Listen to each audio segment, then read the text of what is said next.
Imaginez qu'on vous dise qu'une carte est en train d'être redessinée. Pas aux Nations Unies, pas lors d'une conférence de paix, pas après une guerre, mais dans des salles de réunion à Bruxelles, dans des hôtels de Singapour, dans des bureaux d'Ottawa à 2 heures du matin, par des fonctionnaires dont personne ne connaît le nom et dont les décisions pourraient peser sur l'économie mondiale pendant les 30 prochaines années. Une carte qui montre comment les marchandises circulent, où l'argent va, qui fixe les règles et qui peut en être exclu. Cette carte est en train de changer. Et ce qui est peut-être le plus vertigineux dans tout ça, c'est qu'elle change précisément autour d'un pays qui ne semble pas encore réaliser ce qui lui échappe. Pour saisir l'ampleur de ce mouvement, il faut commencer par une scène qui, à l'époque, a suscité peu de commentaires. Fin janvier 2026, Davos, le Forum économique mondial, l'endroit où les dirigeants planétaires se retrouvent chaque année pour prononcer des discours que la plupart des observateurs classent automatiquement dans la catégorie rhétorique de sommet.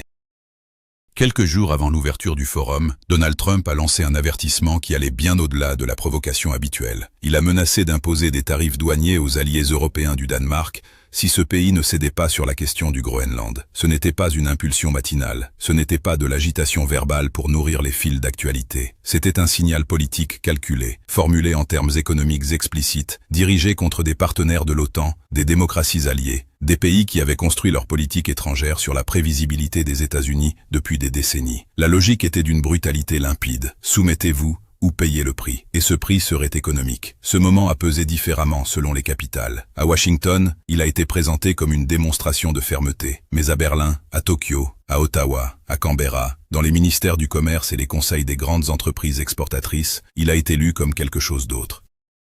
Une confirmation que l'accès au marché américain pouvait désormais être utilisé comme levier contre n'importe qui, à tout moment, pour n'importe quelle raison géopolitique, y compris une île arctique dont la population ne dépasse pas 50 000 personnes. Si cette logique pouvait s'appliquer au Danemark, elle pouvait s'appliquer à n'importe qui.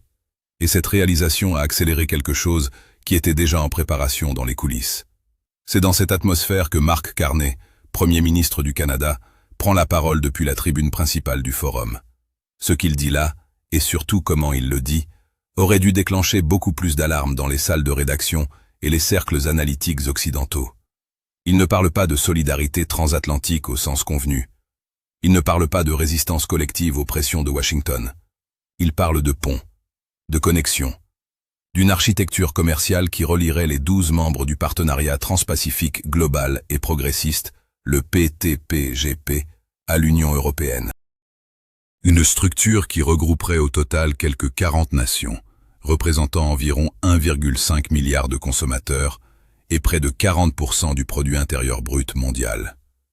Les gens dans la salle ont entendu ça comme de la rhétorique de circonstance. Un beau cadre pour une époque difficile. Quelque chose à répéter dans les communiqués et à oublier dans les semaines suivantes. Ils ont fait une erreur de lecture fondamentale. Parce que Carney ne décrivait pas un vœu pieux, il décrivait quelque chose qui était déjà en mouvement. Pendant que les caméras filmaient les poignées de main et que les journalistes notaient les citations élégantes, des fonctionnaires canadiens coordonnaient activement avec Bruxelles, avec Singapour, avec Tokyo et Canberra. Pas sur des principes généraux, pas sur des grandes déclarations d'intention, sur des mécanismes techniques précis, sur la façon dont les accords commerciaux existants pourraient être interconnectés, sur les règles qui permettraient à des entreprises basées sur 4 continents de traiter les composants de leurs partenaires comme les leurs propres. Ce n'était plus une phase de réflexion stratégique. C'était une phase d'ingénierie institutionnelle. Quelques semaines plus tard, Carney a envoyé son représentant personnel auprès de l'Union européenne, John Hannaford, à Singapour. Sa mission était précise: rencontrer les dirigeants régionaux, vérifier jusqu'où ils étaient prêts à aller, identifier les obstacles et commencer à les désamorcer. Un fonctionnaire canadien qui s'est exprimé sous couvert d'anonymat a confirmé que les discussions avançaient réellement, que les négociations avec les partenaires à travers le monde avaient été très productives. Ce genre de formulation diplomatique ne signifie jamais que rien ne se passe. Il signifie que ce qui se passe est trop sensible pour être dit entièrement à voix haute. Des représentants de plusieurs pays du partenariat transpacifique ont confirmé la même chose depuis. Les négociations avec Bruxelles sont actives. L'intérêt est réel des deux côtés. Ce n'est pas une hypothèse de travail théorique. C'est un processus en cours, avec des mandats, des délégations en déplacement et des calendriers.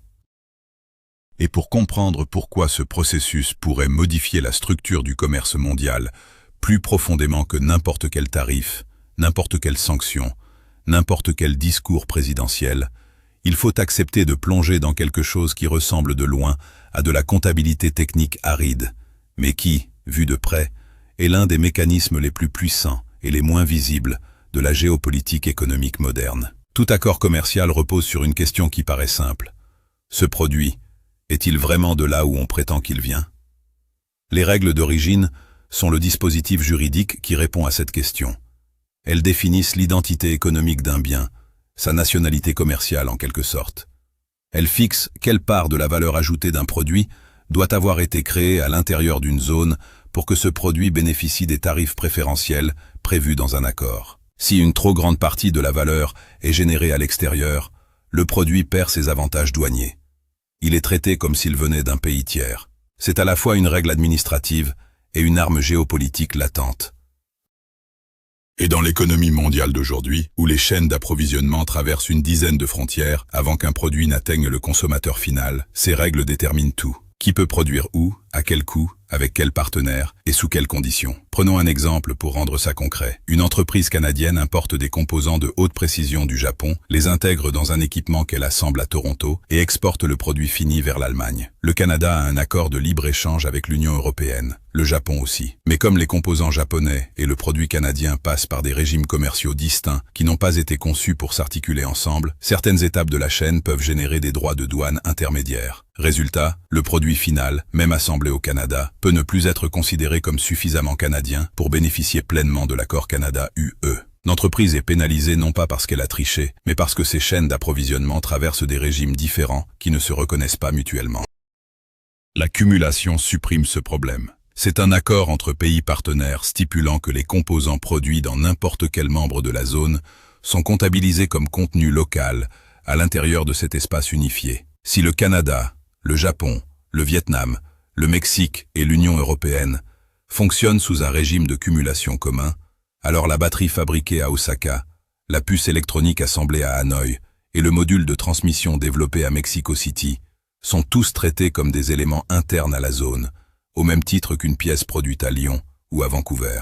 Les droits de douane restent bas ou nuls, quelle que soit la complexité du parcours des composants à travers les frontières. Maintenant, projetez ça à l'échelle de ce que Carnet est en train de construire.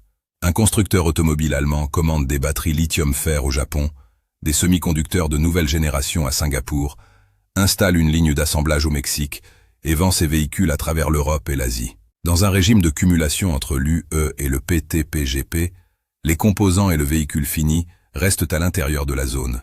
Aucun composant américain. Aucune nécessité d'accès au marché américain. Pourtant, l'entreprise atteint 1,5 milliard de consommateurs dans des conditions préférentielles. Autre scénario, une firme japonaise achète des composants au Vietnam, assemble le produit au Canada et l'exporte vers l'Allemagne. Même résultat, l'ensemble de la chaîne est dans la zone, les tarifs restent bas et tout fonctionne sans jamais toucher le marché américain. Du point de vue de l'architecture commerciale mondiale, ce n'est pas un accident de conception, c'est une décision d'ingénierie délibérée. La création consciente de chaînes d'approvisionnement parallèles, conçues pour fonctionner en pleine stabilité, précisément lorsque les États-Unis restent à l'extérieur du système. Et le secteur privé européen et asiatique a déjà commencé à mesurer ce que ce mécanisme peut lui apporter concrètement. La Chambre de commerce et d'industrie allemande n'a pas tardé à formuler sa position. La possibilité de combiner les règles d'origine, issues de différents accords de libre-échange, est un outil précieux pour les entreprises qui opèrent sur les marchés mondiaux, a déclaré son directeur de politique commerciale, Clemens Kober. Et il va plus loin. Si ces règles peuvent être harmonisées et simplifiées, c'est en soi un avantage compétitif structurel. Et si les entreprises commencent à voir des bénéfices concrets dans différents secteurs, le succès devrait attirer d'autres pays à rejoindre le système. La logique est celle d'un cercle vertueux. Plus les participants sont nombreux, plus la zone est vaste, plus les avantages sont importants, et plus d'autres voudront rejoindre. On ne construit pas une économie parallèle en criant sur les toits. On la construit en empilant des avantages concrets, secteur par secteur, jusqu'au point où l'alternative devient irrésistible. Du côté de Tokyo, un fonctionnaire commercial japonais a dit la même chose, avec la prudence diplomatique caractéristique. Le Japon voit une grande valeur dans l'approfondissement des échanges entre l'Union européenne et les membres du partenariat transpacifique. L'idée d'un accord sur les règles d'origine est une piste particulièrement intéressante à explorer, parce qu'elle renforcerait directement la résilience des chaînes d'approvisionnement, même si on n'attend pas de résultats formels dans l'immédiat. Cette dernière formule est importante. Elle ne signifie pas que rien ne se passe. Elle signifie que ce qui se passe n'est pas encore prêt à être exposé à la lumière publique. Si vous voulez comprendre ce qui se passe vraiment dans les coulisses de la politique économique mondiale, abonnez-vous et laissez un like. Ce type d'analyse ne se trouve pas dans les titres habituels. Ce que ce tableau révèle par l'absence est peut-être son aspect le plus frappant pour Washington. Imaginez une réunion de 40 pays pour repenser les routes commerciales de la planète. Les États-Unis, la plus grande économie du monde, le pays qui a construit le système commercial libéral de l'après-guerre, qui a écrit les règles du GATT, qui a fondé l'Organisation mondiale du commerce, qui a défendu pendant des décennies l'idée que l'interdépendance économique était le socle de la stabilité internationale, ces États-Unis-là ne sont pas autour de la table. Non pas parce qu'ils auraient été exclus par une décision hostile, mais parce que leurs propres choix stratégiques les ont progressivement mis hors de portée. La stratégie tarifaire de l'administration Trump était présentée comme du réalisme dur et efficace. Pression sur les partenaires, étranglement des concurrents, forçage de chaque pays à se battre pour l'accès au marché américain. Les puissances moyennes ont regardé ces menaces tomber sur le Danemark, sur l'Union européenne, sur le Canada, sur le Japon. Et elles ont tiré une conclusion froide et pragmatique. Tant que leurs économies restaient dépendantes de l'accès aux États-Unis, elles étaient exposées aux décisions d'un seul homme. Et un seul homme, quel que soit son titre, quelle que soit la puissance de son pays, ne constitue pas une politique commerciale prévisible. Il constitue une série d'ultimatums personnels. Face aux ultimatums personnels, la réponse rationnelle n'est pas la négociation perpétuelle, ni la capitulation continue. C'est de construire des alternatives structurelles qui réduisent la vulnérabilité à la source. Pendant ce temps, à l'intérieur même des États-Unis, les effets de cette stratégie se font sentir autrement qu'on ne le présente dans les discours officiels. Environ 90% des droits de douane imposés par l'administration ont été payés non pas par les concurrents étrangers visés, mais par les ménages américains, absorbés à travers la hausse des prix à la consommation. Dans les supermarchés, dans les loyers, dans les mensualités des crédits automobiles, dans les marges des petites entreprises. Pendant que les alliés de Washington reconfiguraient discrètement leurs chaînes d'approvisionnement pour les faire fonctionner sans composants américains, l'Américain ordinaire absorbait la facture de cette guerre commerciale dans ses dépenses quotidiennes. L'ironie est presque trop lourde pour être portée. La politique censée protéger l'économie américaine et renforcer le pouvoir de négociation de Washington accélérait précisément le mouvement qui pourrait marginaliser durablement les États-Unis dans les flux commerciaux de demain. Il y a un motif historique dans tout cela, et il mérite d'être examiné sérieusement. Quand une puissance dominante commence à utiliser l'accès à son marché et ses tarifs comme une arme politique systématique plutôt qu'un outil de coopération, les autres États construisent des systèmes alternatifs pour la contourner. Ce n'est pas une théorie abstraite, c'est un schéma qui s'est répété dans l'histoire du commerce international, à chaque fois qu'une hégémonie a poussé trop fort sur ses leviers d'influence. L'Empire britannique a vu ses partenaires commerciaux reconstruire progressivement leurs alliances, à mesure que son extraterritorialité économique devenait insupportable. L'Union soviétique a poussé les pays non alignés à chercher d'autres partenaires commerciaux, précisément parce que ces conditions étaient trop contraignantes. Chaque fois, le mécanisme a été le même. La surutilisation de l'hégémonie accélère sa propre dépréciation structurelle. Non pas par une rupture brutale, mais par une accumulation silencieuse de choix alternatifs. L'ordre de l'après-guerre dirigé par Washington tenait sur une promesse qui n'était pas seulement économique. C'était la promesse de la prévisibilité. On pouvait ne pas être d'accord avec telle ou telle décision américaine. On pouvait avoir des intérêts divergents sur tel ou tel sujet. Mais les règles du jeu ne changeaient pas de façon erratique à chaque nouveau cycle électoral. Cette prévisibilité était la vraie monnaie de l'hégémonie américaine, plus encore que la puissance militaire ou la domination technologique. Et cette monnaie est en train de se dévaluer. Ce qui rend la situation encore plus complexe, c'est l'érosion de confiance qui vient de l'intérieur même des institutions américaines. L'administration a été prise à plusieurs reprises à ajuster, voire à retravailler les données économiques pour soutenir sa narration politique. Des fonctionnaires qui avaient produit des chiffres contredisant les déclarations officielles ont été écartés. La vision à court terme primait sur la durabilité des institutions. Les intérêts politiques immédiats primaient sur la crédibilité des données. Cette combinaison de manipulation interne et de pression externe ne fait qu'accélérer la logique qui pousse les alliés à concevoir une architecture commerciale capable de fonctionner sans Washington. Ce n'est pas une décision idéologique, C'est du calcul de survie institutionnelle pour des économies qui ont besoin de planifier à 10 ou 20 ans. Parce que si l'architecture que Carney et ses partenaires construisent aboutit, même partiellement, même seulement dans certains secteurs industriels dans un premier temps, les conséquences vont bien au-delà des tarifs. Si des producteurs peuvent accéder à 1,5 milliard de consommateurs à l'intérieur d'une zone de 40 nations, avec des règles harmonisées et sans avoir besoin de composants américains dans leur chaîne d'approvisionnement, alors le levier d'influence de Washington sur les standards technologiques et réglementaires mondiaux commence à se contracter sérieusement. Les normes de sécurité américaines, les réglementations sur les données numériques, les standards pour les semi-conducteurs, les batteries, les véhicules électriques, les équipements médicaux, les protocoles d'intelligence artificielle, tout cela cesse d'être le paramètre de référence par défaut pour devenir simplement une option parmi d'autres. Une option que certains choisiront, que d'autres contourneront. Et quand les grandes entreprises choisissent de s'aligner sur des standards qui ne sont pas américains, ce sont les régulateurs américains qui doivent s'adapter, non plus l'inverse. Celui qui contrôle les règles de l'espace commercial le plus vaste contrôle, in fine, les règles du jeu global. Si l'Europe et l'Indo-Pacifique convergent vers des standards communs à l'intérieur de leur corridor de 40 nations, ces standards deviendront progressivement la norme de facto pour les entreprises qui opèrent dans la zone. Et les entreprises américaines qui voudront exporter dans cette zone devront se conformer à ces standards, non plus l'inverse. C'est un renversement de logique qui n'a pas encore été mesuré dans toute son ampleur par les analystes mainstream. On parle des tarifs, on parle des chiffres du déficit commercial. On ne parle presque jamais de qui définit les standards. Pourtant, c'est peut-être la variable la plus déterminante de la prochaine décennie. Les scénarios sont multiples, et aucun n'est sans risque pour les parties en présence. Le scénario le plus favorable à Washington est celui où le projet achoppe sur sa propre complexité.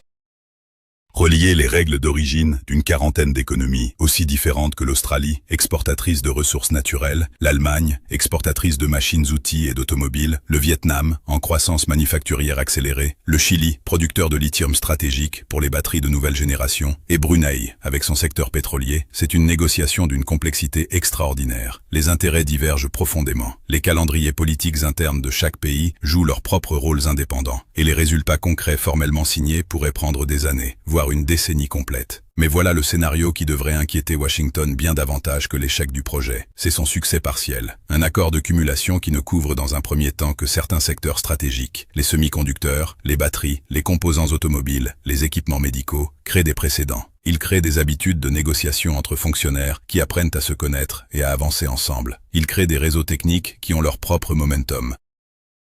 Et surtout, il envoie un signal clair et durable aux entreprises. La croissance ne passe plus nécessairement par Washington. Une fois ce signal envoyé, une fois que quelques grandes entreprises européennes et asiatiques réorientent leurs décisions d'investissement en conséquence, le mouvement devient auto-alimenté. Les infrastructures de supply chain suivent les investissements. Les investissements suivent les signaux. Et les signaux, une fois émis à cette échelle, ne disparaissent pas facilement. Ce que les puissances moyennes ont compris, et que Washington semble encore traiter comme une provocation temporaire, plutôt que comme un symptôme structurel profond, c'est que ce qu'elles construisent n'est pas simplement une réponse à l'administration Trump en tant que telle. C'est une réponse au fait que cette administration a pu exister, que ces politiques ont pu être appliquées sans que rien dans le système commercial international actuel ne les en empêche. Elles ne construisent pas une défense contre un homme. Elles construisent une défense contre la vulnérabilité systémique que cet homme a mise en lumière. Et cette distinction est fondamentale. La vulnérabilité durera bien au-delà des élections. Écrivez en commentaire où, selon vous, cela va mener. Et abonnez-vous. À partir d'ici, ça ne fait que devenir plus sérieux. La question la plus inquiétante n'est peut-être pas celle de savoir si ce projet aboutira dans sa forme la plus ambitieuse. C'est celle de savoir si les États-Unis ont encore une fenêtre temporelle réelle pour proposer quelque chose qui ferait que leurs partenaires voudraient rester dans leur orbite commerciale, plutôt que de continuer à construire autour d'eux. Une fenêtre qui, à chaque nouveau tarif, à chaque nouvelle menace, à chaque nouveau fonctionnaire économiste écarté pour avoir produit les mauvais chiffres, à chaque nouvel ultimatum sur une île arctique, se referme un peu plus. Parce que ce que les fonctionnaires d'Ottawa, de Bruxelles, de Tokyo et de Singapour construisent dans leurs salles de réunion discrètes, ce n'est pas simplement un accord commercial, c'est une infrastructure. Et les infrastructures, une fois construites, ont une logique propre. Elles attirent les investissements. Elles structurent les habitudes. Elles créent des dépendances nouvelles qui remplacent progressivement les anciennes. Dans 10 ans, les chaînes d'approvisionnement configurées autour de ce corridor de 40 nations seront trop enracinées pour être simplement redirigées par un changement de politique à Washington. Les standards qui auront émergé de cet espace commercial seront trop établis pour être ignorés. Et le moment où Washington voudra revenir pleinement dans le jeu, les règles du jeu auront peut-être déjà été réécrites par d'autres. Pas dans un traité de paix, pas à la suite d'une crise visible, mais dans des clauses techniques sur l'origine des composants, dans des réunions d'experts dont les comptes rendus ne font jamais la première page. Ce que nous observons aujourd'hui, c'est la phase préparatoire. Le moment où les grandes décisions se présentent encore comme des discussions techniques, des mandats diplomatiques, des missions de reconnaissance dans des hôtels de Singapour.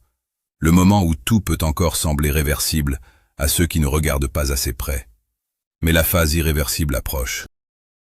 Et quand elle arrivera, quand les accords seront formalisés, quand les chaînes d'approvisionnement seront reconfigurées sur plusieurs années d'investissement, quand les entreprises auront pris leurs décisions stratégiques en conséquence, le basculement ressemblera moins à un tremblement de terre géopolitique fracassant qu'à un glissement silencieux et lent.